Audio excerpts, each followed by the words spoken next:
Shalom, selamat pagi jemaat Tuhan. Berjumpa kembali dalam Doa Pagi Online. Mari datang dengan iman. Selalu ada harapan di dalam Tuhan. Masih ada harapan saat ku berdoa,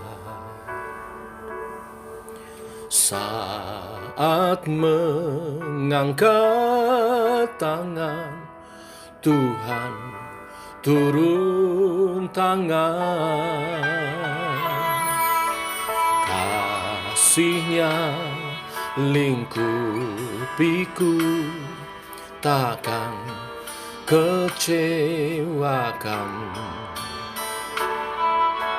Roh Kudus kan hiburkan dalam pergumulan. Berserulah Yesus, Yesus, ada pengharapan yang penuh, nama yang selalu siap menolongku dalam setiap keadaanku. Ada jawaban dalam Yesus saat ku tak mampu sendiri. Nama Yesus tempat sandaran yang pasti dalam setiap pergumulanku.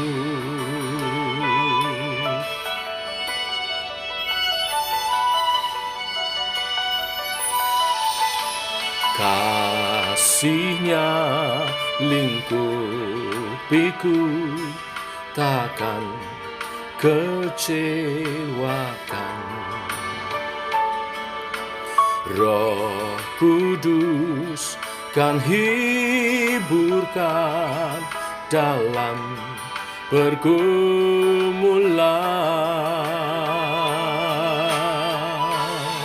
Berserulah Yesus, Yesus, ada pengharapan yang penuh, nama yang selalu siap menolongku dalam setiap keadaanku.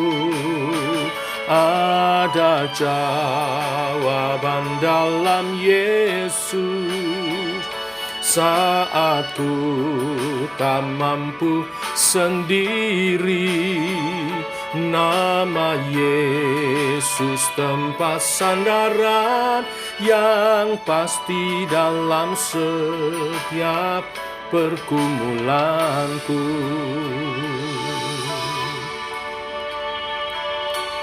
Saat ku tak mampu sendiri, nama Yesus tempat sandaran yang pasti dalam setiap pergumulanku.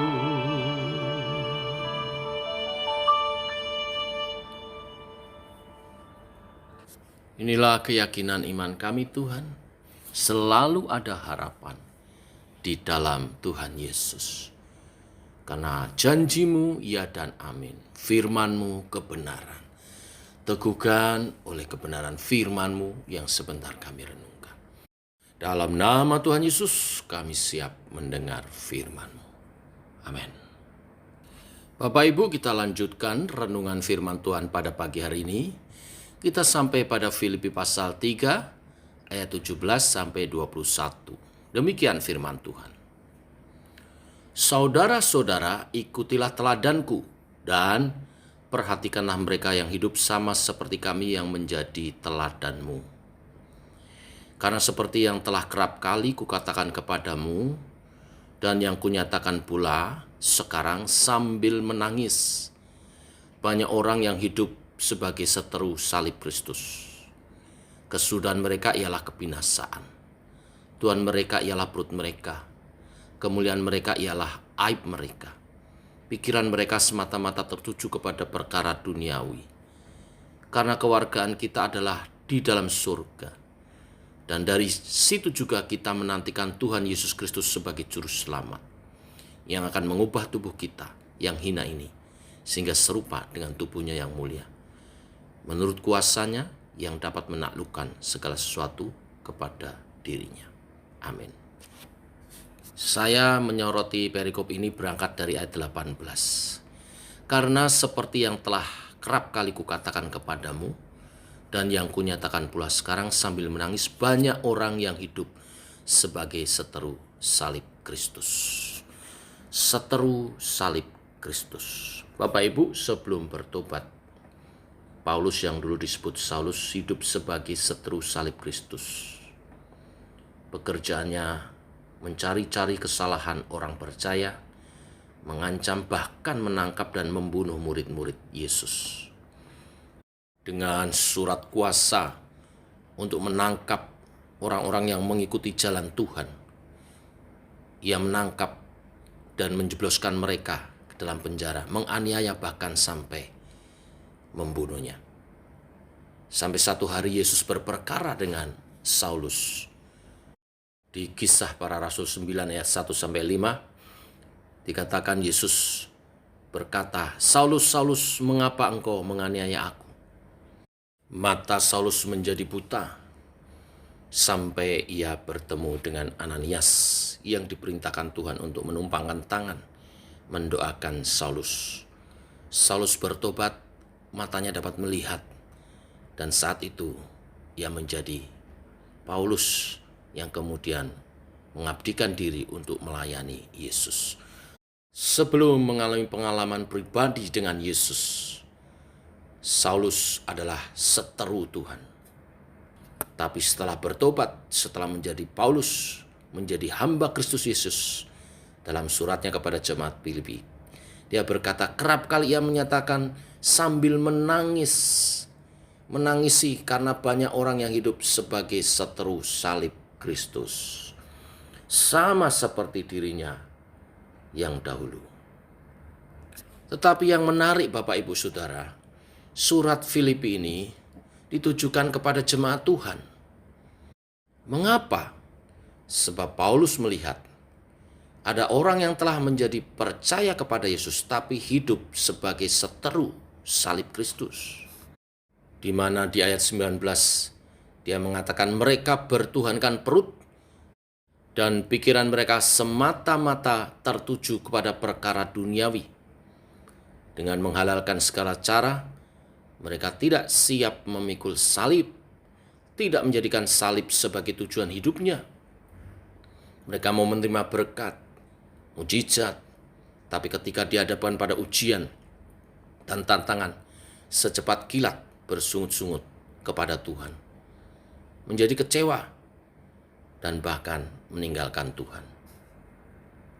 Fokus mereka bukan Tuhan, tapi diri mereka sendiri. Saya kembali kepada istilah bertuhankan perut dan pikiran mereka semata-mata tertuju pada perkara duniawi.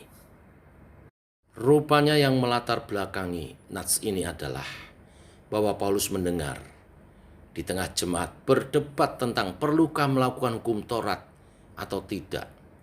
Sebab beberapa orang di antara mereka masih melihat hukum Taurat sebagai suatu hal yang wajib dilakukan untuk memperoleh keselamatan, padahal mereka telah menerima keselamatan dari Tuhan. Fokus mereka teralih sehingga mengabaikan ibadah kepada Allah sendiri. Mereka lebih mementingkan membela Taurat dan berdebat satu dengan yang lain. Ini yang Paulus sebut dengan Tuhan mereka ialah perut mereka dan perkara duniawi. Perut dan perkara dunia ini berkaitan dengan hal puasa dan pantangan dalam hukum Taurat. Padahal sebagai pengikut Kristus, hal semacam itu sudah bukan yang utama lagi. bukan tidak penting Bapak Ibu, tetapi sudah bukan hal yang utama lagi. Yang utama haruslah salib Kristus, karya penebusan Kristus. Puasa, menahan lapar, dan segala macam kewajiban agama sudah bukan hal utama lagi. Yang terutama adalah bagaimana hidup memuliakan Tuhan. Kemarin kita telah memperingati hari Pentakosta. Salah satu tugas Allah Roh Kudus kepada orang percaya, memimpin kita kepada kepenuhan kebenaran untuk hidup memuliakan Tuhan. Bekalah terhadap pimpinan Roh Kudus. Bagaimana kita seharusnya hidup memuliakan Tuhan. Hukum Taurat dan pelayanan merupakan dua hal yang sama penting. Tetapi sebagai murid-murid Kristus, kita harus terus berfokus kepada Tuhan, kepada karyanya. Sebab Ia adalah sumber segala sesuatu yang kita lakukan. Mari kita kembali kepada hakikat pelayanan, hidup yang mengabdi kepadanya, bagi kemuliaan Kristus. Bukan untuk kemuliaan diri, bukan untuk kepentingan aturan-aturan. Orang percaya ditebus, diselamatkan hanya untuk hidup memuliakan Tuhan. Amin. Mari kita berdoa. Bapa, kami mengucap syukur. Terima kasih buat hari yang baru. Kami bangun dalam keadaan sehat, itu anugerah daripadamu. Dan itu berarti satu hari Engkau menambah kepada kami kesempatan untuk memuliakan Engkau Tuhan. Melalui tutur kata, sikap, tingkah laku, hidup kami sepanjang hari ini. Allah Roh Kudus, tuntunlah kami, penuhi kami, hidup berjalan dalam kuasa-Mu. Oleh pengurapan-Mu, oleh pimpinan-Mu, hikmat yang dari-Mu, kami memilih kata-kata yang tepat, sikap dan tindakan yang tepat, sehingga apa saja yang kami kerjakan, kami ucapkan, kami katakan, kami lakukan, boleh memuliakan Tuhan. Bimbinglah Tuhan, berkati setiap umat Tuhan. Apa saja yang dikerjakan mereka hari ini, usaha, pekerjaan, studi, Tuhan berkati. Sehingga anak-anak-Mu dalam kasih, pemeliharaan Tuhan, kelimpahan, dan berkat-berkat-Mu. Untuk menjadi saksi bagi kemuliaan nama-Mu Tuhan. Bahwa anak-anak Tuhan yang hidup dalam pimpinan Tuhan diberkati Tuhan. Tidak berkekurangan. Dalam segala keadaan apapun, kami belajar mengucap syukur. Karena yang terutama bagi orang percaya adalah memuliakan Tuhan. Perkara-perkara jasmania memang penting selama kami ada di dunia ini. Tetapi kami mau belajar lebih mengutamakan Tuhan dari segala perkara jasmania itu. Kami percaya Tuhan mencukupkan. Kami percaya bahkan Tuhan melimpahkan. Atas iman percaya itu kami melangkah dan meraih kesuksesan masa depan bagi kemuliaan nama-Mu. Bagi kerajaan-Mu lebih diluaskan, bagi gereja Tuhan dinyatakan di mana Engkau menempatkan kami bersama dalam Sema Church untuk menjadi gereja kesaksian. Gereja yang mempersiapkan umat menyambut kedatangan Tuhan kedua kali. Terima kasih Tuhan. Berkati juga pemerintahan bangsa dan negara kami Indonesia, Presiden Jokowi bersama jajarannya, juga Polri, TNI, menjalankan tugasnya dengan baik, menjaga, mengatur negara ini dengan baik. Yang terutama supaya umat Tuhan bisa beribadah. Karena doa orang percaya sangat besar kuasanya. Doa-doa umat Tuhan inilah yang akan membawa kebaikan atas bangsa kami. Berkati semua Tuhan. Sembuhkan yang sakit daripada umat-Mu yang sedang dalam pemulihan. Karena Tuhan sudah menjamah saat pencurahan Roh Kudus. Engkau menjamah, memenuhkan, mengurapi umat-Mu yang sakit. Sudah Engkau sembuhkan. Mungkin harus memerlukan waktu, tetapi iman percaya kami menyatakan Engkau sudah menyembuhkan. Sertai umat Tuhan dalam proses penyembuhan, pemulihan. Yang lemah Tuhan kuatkan, yang bersusah Tuhan hiburkan. Beri hikmat untuk hidup bijaksana, untuk hidup memuliakan Tuhan. Menyelesaikan segala permasalahan kehidupan kami, sehingga kami berkemenangan, bahkan lebih daripada pemenang. Seperti janji firman-Mu, kami percaya Allah Roh Kudus akan menolong, dan tuntunan firman-Mu memberi hikmat. Dalam nama Tuhan Yesus, kami berdoa, kami menjalani hidup kami hari ini. Amin. Demikian saudara doa pagi kita.